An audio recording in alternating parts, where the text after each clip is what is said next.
జగన్ పలావు పెట్టాడు, చంద్రబాబు బిర్యానీ పెడతారని అంతా నమ్మారని ఎన్నికల హామీలను ఉద్దేశించి వైసీపీ అధినేత మాజీ సీఎం జగన్ అన్నారు. ఇప్పుడు పలావు లేదు, బిర్యానీ లేదన్నారు. చంద్రబాబు నమ్ముకుంటే ప్రజలైనా నాయకులైనా అంతేనని అన్నారు. తాను అభ్యర్థిగా ప్రకటించిన బొత్స సత్యనారాయణకు మీరంతా అండగా నిలవాలని వైసీపీ అధినేత జగన్ కోరారు.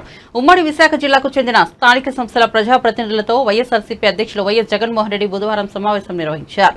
అరకు, పాడేరు అసెంబ్లీ నియోజకవర్గాల వైఎస్ఆర్సీపీ ప్రజాప్రతినిధులతో భేటీ అయ్యారు. తెలుగుదేశం పార్టీకి సంఖ్యాబలం లేకుండా పోటీ పడుతోందని అన్నారు. తాను ఆ స్థానంలో సీఎంగా ఉంటే నైతిక విలువలు పాటించి పోటీ పెట్టబోరని అన్నారు. రాబోయే 5 ఏళ్ల పోరాటంలో మీరంతా అండగా ఉండాలని జగన్ కోరారు. తీసుకున్నారు. ఆ 23 మంది ఎమ్మెల్యేలలో ఎంతమంది టికెట్లు ఇచ్చినాడు? నాకు తెలిసి ముగ్గురికి. ఆ 23 మంది ఎమ్మెల్యేలు తీసుకునేటప్పుడు ఒక్కొక్కరికి ఎంత ఇస్తామన్నాడు?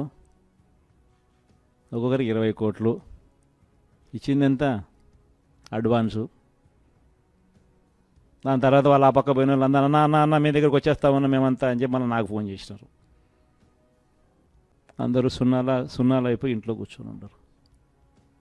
ప్రతి ఒక్కరు కూడా ఈ విషయాలన్నీ గుర్తుపెట్టుకోండి. రాజకీయాలలో ఎప్పుడు షార్ట్ కట్ ఉంటుంది, లాంగ్ కట్, దూరం దారి ఉంటుంది, షార్ట్ కట్ ఉంటుంది. షార్ట్ కట్ ఎప్పుడు తీసుకోవద్దండి.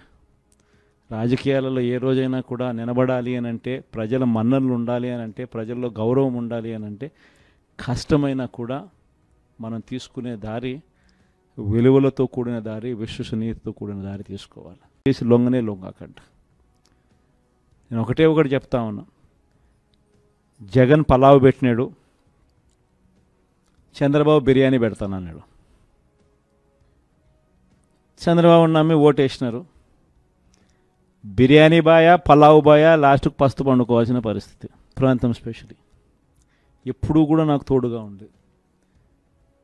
పార్టీ స్థాపించిన రోజు నుంచి, మొట్టమొదటి రోజు నుంచి కూడా వెనక్కి తిరిగి చూస్తే ఎక్కడా కూడా ఈ ప్రాంతంలో మాత్రం 100% యా పక్క ఏది ఏ ప్రాంతం ఎటుపోయినా కానీ ఇక్కడ మాత్రం ప్రజలు మాత్రం, ఇక్కడ మాత్రం నాయకులు మాత్రం, ఇక్కడ మాత్రం ఉన్న వాళ్ళంతా మాత్రం 100% ఎప్పుడూ నాకు తోడుగానే ఉన్నారు.